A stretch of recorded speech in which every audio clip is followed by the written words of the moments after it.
You want to learn how to raise a geek? Well, you can. Up next on Geek Out SA.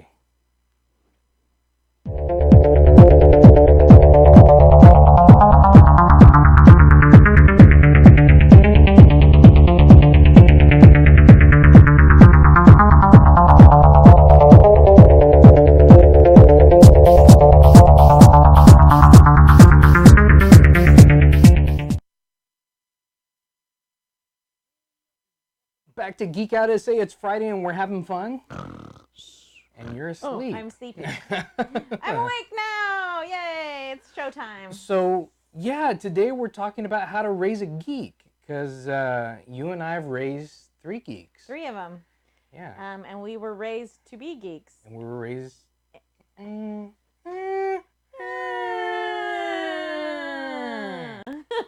Well, no, okay, Sort so of. my dad was very big into Doctor Who. Uh-huh. And I watched it with him somewhat. Right. And that was when it was on PBS. Uh-huh. So, I mean, I had some exposure to that. My parents were very big. My mom was very big into Star Trek. And they were both into Twilight Zone. Yeah. And your dad was really big into Doctor Who. I just said that. Yeah. I didn't hear you say it. I literally just say that. Okay, anyway. And my dad Doctor Who. My dad was an artist. Uh-huh. And so he drew a lot of things for us that were like comic inspired. I grew up with Archie comics. I loved Archie comics. So my mom was always buying me those. She always encouraged it. The only thing that my parents discouraged was the role-playing games because they were very... Of the devil. Yeah, they were very Christian, and they believed back in the 80s that, you know, my friends and I were worshiping Well, that was a Satan. big thing back in the 80s that they were like, oh, stay away from D&D, it's evil. Yeah. But yeah, that was one of the things that even I was like kind of like told, not necessarily by my mom. No. Because I don't think my mom knew really anything about it. Uh-huh. Well, there were a lot of things that my parents tried to get me not to do. People have heard the story, I'm sure, about the spanking that I got at Christmas time for wanting the Dark Tower series by Stephen King because it had the F word in it, and I wanted a book with F words for Jesus' birthday. Well, I didn't know you got a spanking for it. I did. I was 16. I got a spanking. I did. And then they didn't want me, at first, didn't want me to watch Care Bears or the Smurfs because there was magic in them. Yeah, that was another thing, the Care Bears and the Smurfs. Well, not the Care Bears so much, but the Smurfs. Yeah. But later on, I was allowed to watch the Smurfs because I had like a bunch I never heard the Smurfette Care Bear stuff. thing, but the Smurfs are a big thing because they would actually say spells. And the Care Bears had the little things that came out of their bellies, and it was like, Their so happiness. I guess if my parents had known about my love for Optimus Prime, I would have not been able to watch Transformers either, because that's not natural. But you can't love a robot. I do. I loved him. I did. Yeah, nowadays it's common. Yeah, you can now. But, you know, Robots Star in Wars was so disguise. big when we were growing up. And so that was what we played with our friends in the neighborhood, you know. Mm-hmm. That and G.I. Joe and He-Man. I had a lot of those. And the majority of the children on the block where I grew up were male. Yeah. So they had all of those toys. I had a brother. Mm-hmm. So I just kind of grew up playing those things. So I think I became geeky. I think my parents started it. Right. I think they did with what they watched and kind of, you know, that kind of stuff. But as I grew into my own, I think just the culture of the time, and that was what I gravitated towards. Well, I think my first experience of geekiness was my dad actually taking me to go see Star Wars. Let me. Yeah, can you mute that? Let me mute that. Or maybe it won't actually mute. It. That's really weird. Do you hear me talking? So your dad took you to Star Wars, yeah, definitely. Well, even before that, because your grandma made you a Superman cape that you used to run around in, and like your whole family tells stories about that. They remember you being very little and having that homemade Superman cape, Yeah, one which of my we still aunts have. to this day calls me Superman. Yeah, I Vincent I Edward Guzman. Seriously,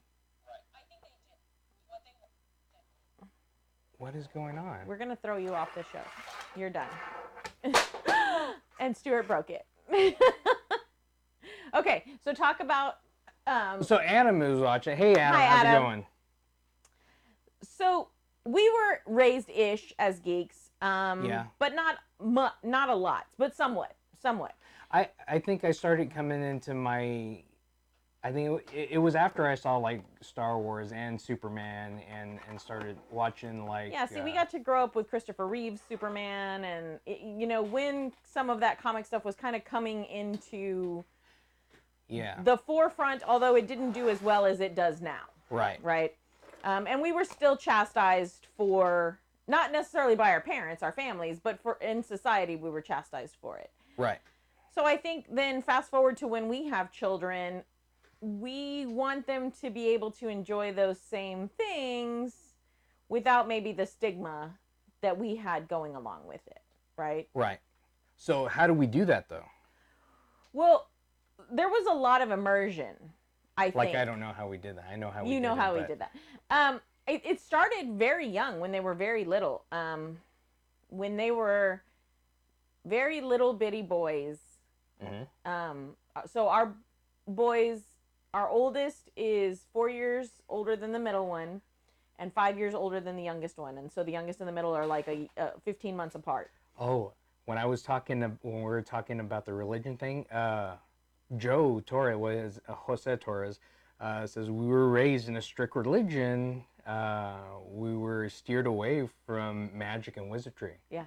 So that was one of the reasons that that the Smurfs and D&D was like a bad thing. Yeah. And during the same time, it was like, it was really bad was the backward masking stuff. Oh, yeah.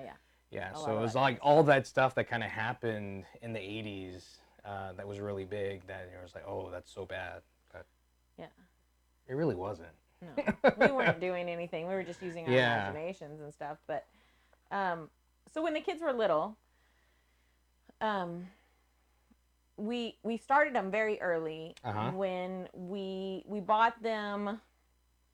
They used to have these Fisher Price, I think. I don't even remember the brand, but it was like they had a castle set, and it had ogres, and it had little knights. Yeah, it was Fisher Price with it had like a lion's head on it. Had the lion. It was a Fisher Price thing. Yeah. And then there was a Robin Hood like tree house and everything that had the Robin Hood guys, and there was a pirate ship.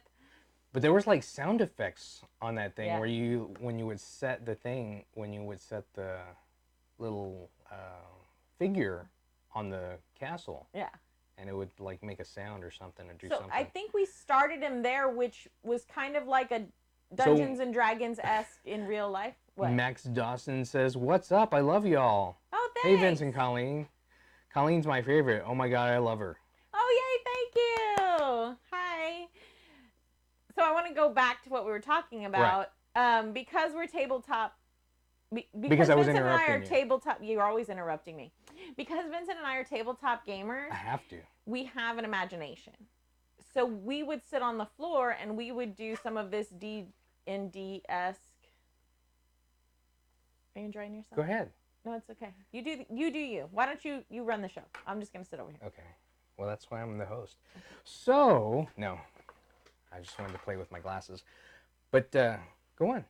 Continue, please. Are you sure? Yeah, I'm positive. Is it my turn now? Yeah, it's your turn. Did y'all want to hear what I had to say? Do y'all need to vote over there in the chat so that I could have a chance to talk tonight? He got it out. Oh, it's Alejandro. He got it out of his system. He put the glasses Max on. Dawson is Alejandro. I love Alejandro. He's my bestie. And Mad Love Vivian, which is used to be one of our co-hosts here, says Colleen's my favorite too. She's raising some really good geeks too. Yeah, she is. So we started when they were very young, and we bought them these play sets, and we would sit with them. So we would sit on the floor with them, and then we would bring that experience of like, this is the ogre, and these are the knights, and these are the pirates, come over here. And so we would play with them. Right. So we would play act in a way that it was almost like a beginning to tabletop gaming to that Mhm. role playing, right? So this is your character, this is who you are. So we kind of started them off with that, right? Along the same time, I was also going through, and when they were really little, I would play Final Fantasy with Final Fantasy 8 with them, and I would give them a controller that wasn't connected, but I would just like play along. They're like, oh, yeah," and I was like acting like they were like fighting with me and and doing stuff, and it was really cool. But that was like an experience I had with them that you can't really it stays with me. I'm never gonna forget it. Right. You're gonna make me cry. I'm already crying. Sorry. It's okay. Sorry. Talk. So, Mad Love Vivian says, so basically, indoctrination is the key. I agree. So, yeah, you just kind of like It's just a push little them, of push everything. them into it. Yeah. But don't Because push them. I No, want it, yeah. I want it to be that we don't push them. Because we did a lot of other things too. We put them all in football. They all played football. We put them all in baseball. They all played baseball. We had them go to violin lessons. They all Nick learned how to didn't play play the violin. baseball. Oh no, Nick wouldn't play baseball Mm-mm. because he saw his brother get hit in the throat with a bat. But it happens. But he was there watching the games and stuff. So Right. he was there. So and we used to take them to plays, to the symphony. So we wanted them to be well-rounded geeks, but we did, I think, want them to have that foundation of being a geek. Right. But we gave them a large range of geekery out there because there's so much that you could do. And this is one of the reasons that we started the channel, that I started the channel in the first place, is because there's a lot more out there than just what everybody's used to and their own geeky stuff. Well, and I think that was one of the things that we never wanted to happen to the boys was for them to be narrowed down into a specific fandom. Right. So they have played tabletop games with us. They have played our game. They have played role-playing games. They have played Munchkin. They actually all have their own groups now where they play role-playing games as adults. They have been fortunate because we're tabletop gamers and we ran a convention. So they have been to our tabletop gaming convention over the years several times to work it and to get to play.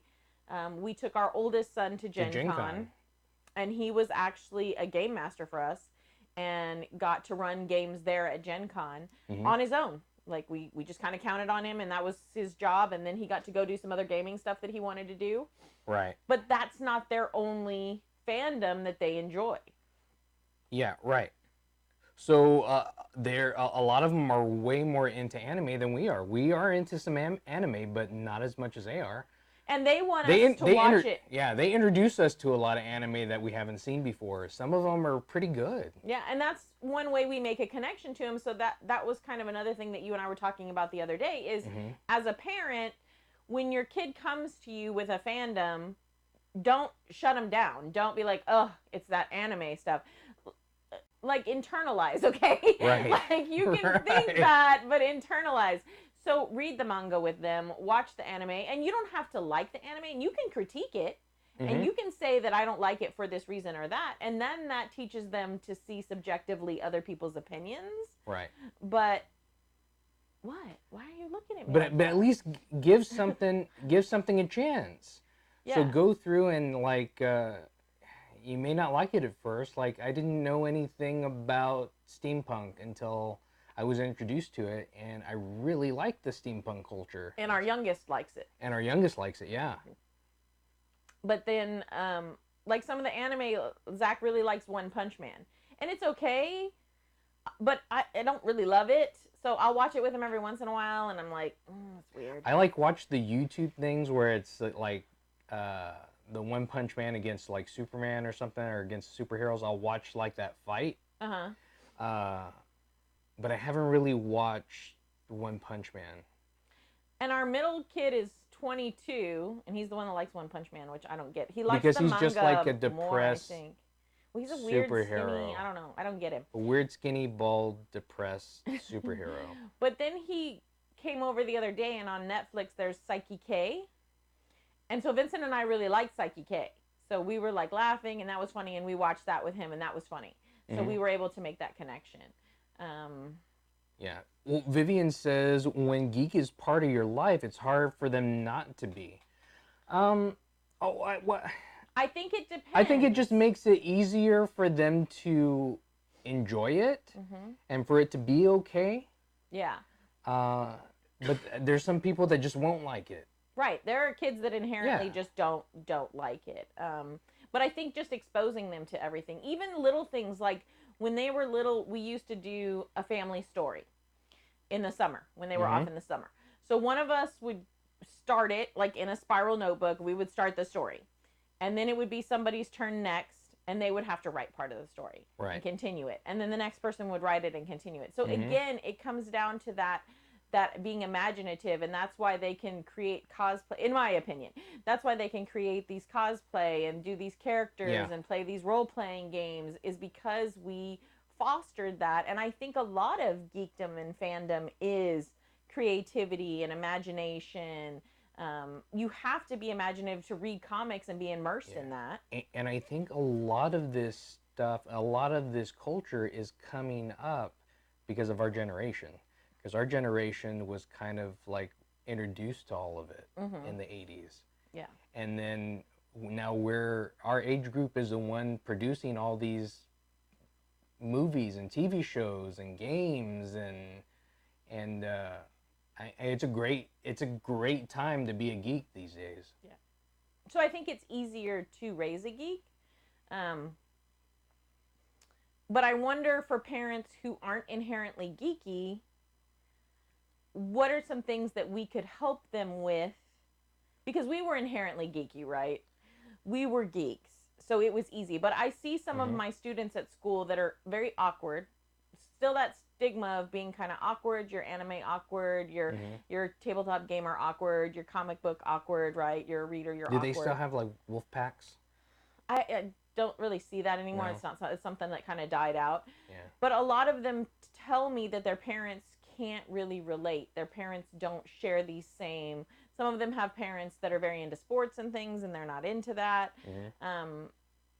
So how does a parent who's not inherently a geek go about sharing these things with their child who is a geek? Take them to a comic book store. It's a good start. Yeah. That's a good start. Take them to the superhero movies. Go through and even, I don't know, take them to like buy them toys, because there's a ton of geeky toys out there right now. Yeah. And it's just a great thing. Well, and I think, like any good parenting skill, it's about being part of your child's life, right? Right. So if our children had turned out to be sports fanatics, we would have been there. We would have gone. Let me tell you, we have gone to lots of choir concerts that we wanted earplugs for, but we were there. Yeah. Sorry. Yeah. But I think it's about you have to find a way to be part of that culture with them. And I think it's so much easier now with the internet, right? I don't know anything about One Punch Man until Zach brings it up, and then I go read some things and I go watch a couple of episodes just to be able to have that conversation. I don't necessarily have to love it, but to be able to have that conversation with Well, here, it's a funny thing. You mentioned something about One Punch Man again. Fulgor says, I love One Punch Man. It's satire of shonen anime tropes. It's also satire of Superman, because that's a big thing that Superman... that's why a lot of people hate Superman, because he's so powerful. It's ridiculously powerful. He's ridiculously powerful. Yeah. But this one is even more powerful than that. So it's just kind of poking fun at that. Well, and I think the nice thing is, so Fulgor knows what it is, right? And so that's something that he could pass on to his kid. But then you have the flip side too. When you let your kid pass it on to you, right? And they get to be the expert, and they get to share something that they love. Because we all want to share what we love, right? Right. We all want to be heard, and for other people to like the thing that we like. And it's easy for them to find it on the internet now. Yeah. But it's not the same as genuine. I find that kids are having a hard time more and more with in-person interaction. That is a thing. That is a thing that they do have that, and it's because of technology and games and all of that, to where you need to bring it back to the table, bring it back to tabletop, and bring it back to like hanging out with people, because that's not something that really happens anymore. I don't know if people are afraid of it or people just don't feel comfortable with it anymore, but I think that's something that definitely needs to come back. Yeah. I mean, because here in this day and age, you don't have to be in the same room to play a game, to play a video game with somebody, where back in our day you had to be right next to the person to play the game. Yeah. Because you only had two controllers and you were right come there. here and play, buddy. We have literally seen our children, and this is not how they were raised, but we've literally seen them when they were all hanging out together. They will take their televisions and their gaming consoles over to their older brother's house with a couple of other friends, and there's like 6 TVs in the one room, and they're having, what is it, a LAN party or whatever, where they're all together but not together. It's like they're not even paying attention to each other, and they're on the headphones and stuff. It's weird. So I think instituting things like together games, family dinner night is another thing that I think is important, where you put the technology to the side. And so it's okay to talk about geeky things. Like maybe your child can't talk to you about what was hard for them that day, right? But they can talk to you about what they like. And I know Stuart was shaking his head at me earlier, like it's crazy, but you are allowed to tell your child that you don't like something that they like in a constructive way. Right. You don't have to be ugly, but because of the internet, so many people have a hard time with that interaction too, where, oh my God, somebody doesn't like what I like. Let me like... One of our kids told us about this horror movie that was supposed to, it's the greatest horror movie. Oh, yeah. And watch it, I was like, this is not good. Yeah. We didn't like it. And we want them to be okay with us having an opinion about something that they like and saying, hey, I watched it to make this, connection to you, but I didn't like it. Yeah. And then on the same side, we're watching our kid told us to watch Psychic K. Yeah. On Netflix, and so we started watching that, and I was really like, well, I you were really enjoyed into it until they got to the dubbed, and then you were like, you got the subbed. I mean, you like the dubbed, you don't like the sub. No. Yeah. And it's funny because the boys and I all like the sub, and you don't like that. You like the dub. Well, I think it's fine, but it's not your favorite. It's not my favorite. Yeah. Because then I'll like do what I did when what was that anime that I saw? Oh yeah, then you make up Attack on Titan. Yeah, and then you think you can speak Japanese. Yeah. Yeah. And you're kind of a dork. But I can't. One of the other things that you used to do when they were little, which they remember to this day, is you would tell them like they couldn't touch part of your car because you were really Batman. And like if they touched it, it would cause like some Batman thing to happen. Or you would tell them that you had caught a bunch of Pokemon and they were in the trunk. And you were always like, Vincent was always playing tricks on them. But you were I was like, no, it wasn't. No, I'm not talking about a game or cards. I'm talking about real Pokemon. I actually caught them all. And they looked at me like this. Well, they were so little, and they just totally believed everything you said. That's why they believed they were playing that video game with you when they weren't. But you took something that they liked and you were playing with them. I think that's the important thing, is that you play with them with whatever they like. We also used to read together. The boys and I did. Vincent's not a reader, and that's okay. If one or the other of you, it doesn't mean like both of you have to be into everything. Like tag team, take turns. Like it's a partnership, right? So I loved reading. The boys loved reading. So we all read Harry Potter together. They would read the Rick Riordan, Percy Jackson stuff, and I would read some of that. My mom, sometimes you can get grandma and grandpa involved too. My mom read like the Cirque du Freak books with them. Right. So having this, it takes a village is not a lie. Like having this village of people that are willing to share it with them is nice, because then they can go to different people and talk to them about their likes and dislikes. So I think that's important too. Right. Even if you don't have grandma and grandpa around, or aunts or uncles, like even if you have friends that come over that are really good friends of yours, um, Richard, who helped us write the game, Yeah. he came over and game mastered for the boys a lot of times and played with us and stuff like that. So even if you have good friends that introduce your kids to geeky Or things. even a big thing is technology. Just like introducing them to technology and just kind of like showing them what it does and how you use it. Even though they're able to use, like they're able to use this like really well, but a computer is a different thing to them. It's not necessarily the same thing. They can't just introduce them to different stuff that's out there that I had interest in. Right. Yeah, so things that you kind of geek out about, then you can introduce them to that, and then they can choose what kind of geek they really want to be. I personally feel like, maybe I'm wrong, but I feel like our sons are pretty well-rounded geeks. They all collect comic books to an extent.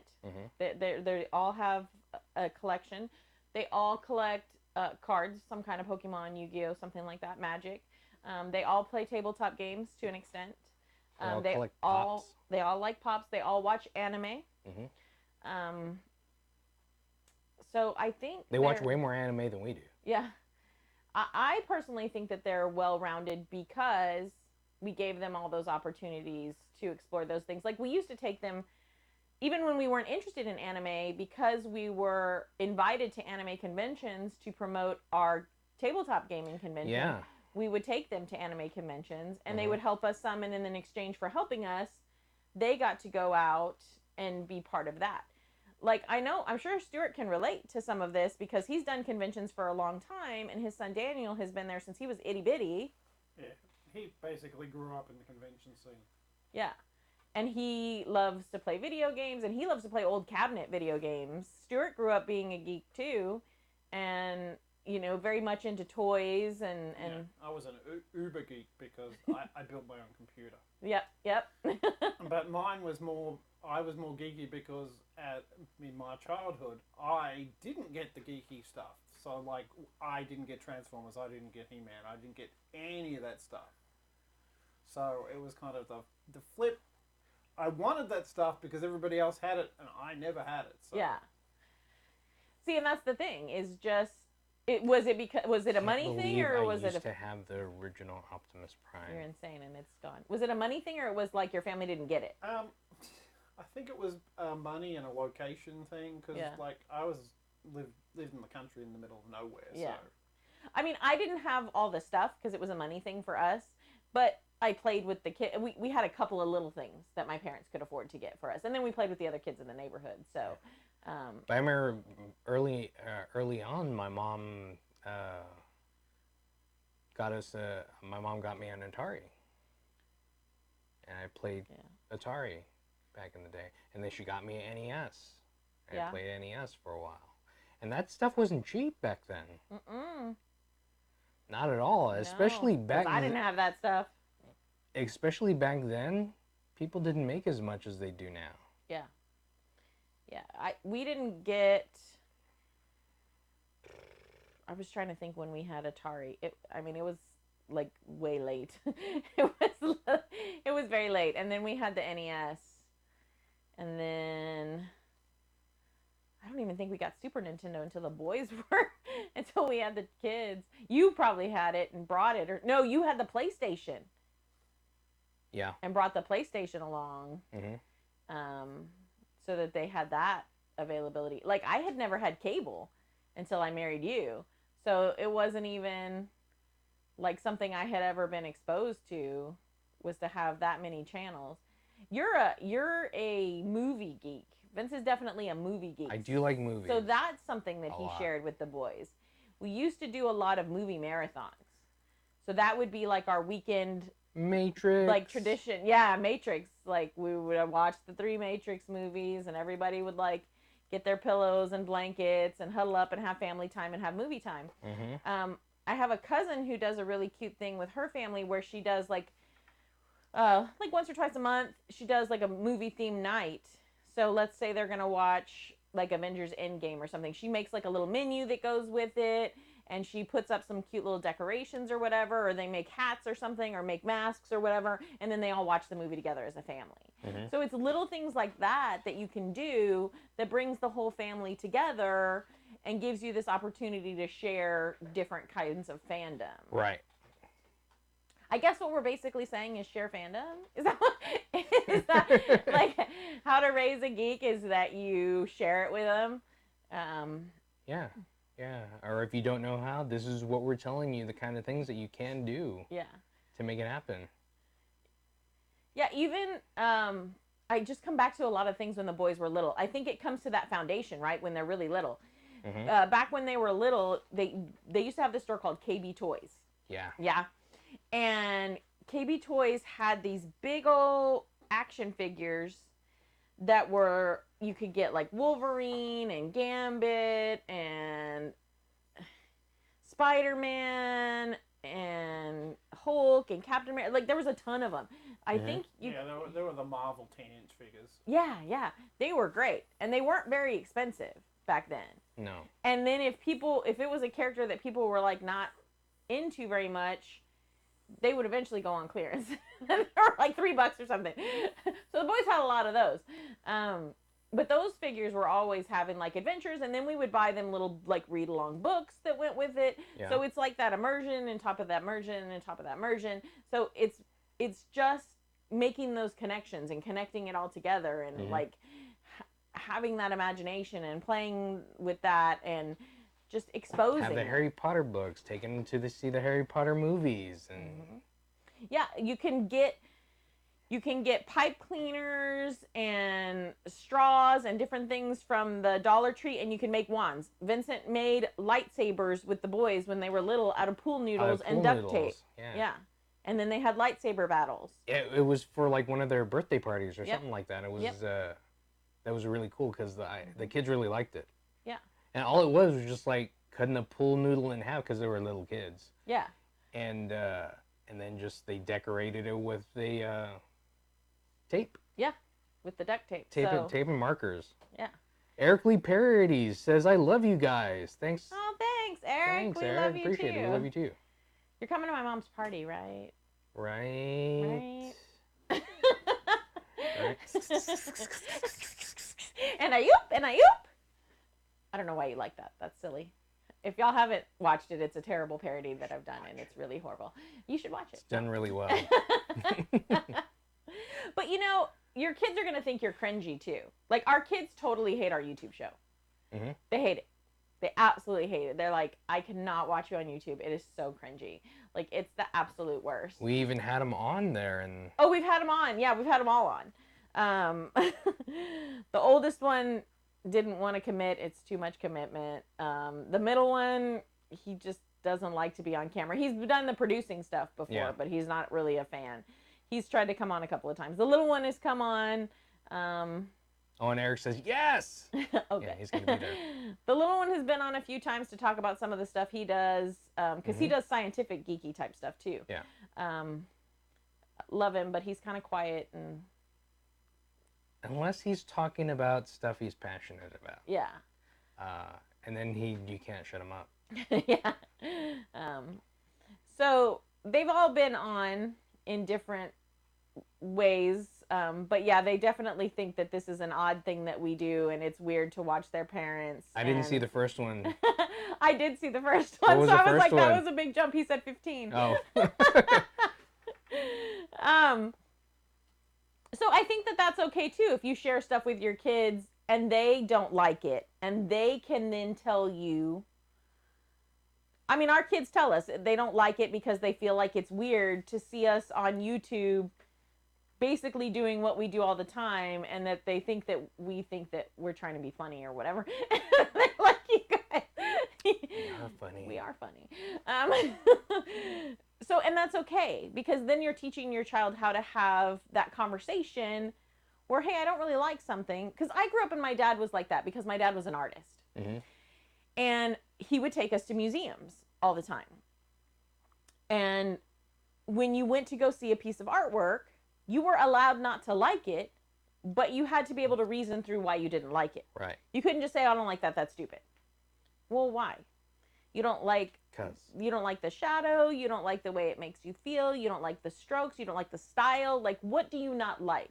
And I think we miss some of that with the internet, and it's real easy to just be a troll kind of and be like, oh, you're stupid. Oh, thumbs down. There's no interaction. It's okay to disagree with people. Right. But there's no interaction to teach them anymore how to disagree with people intellectually.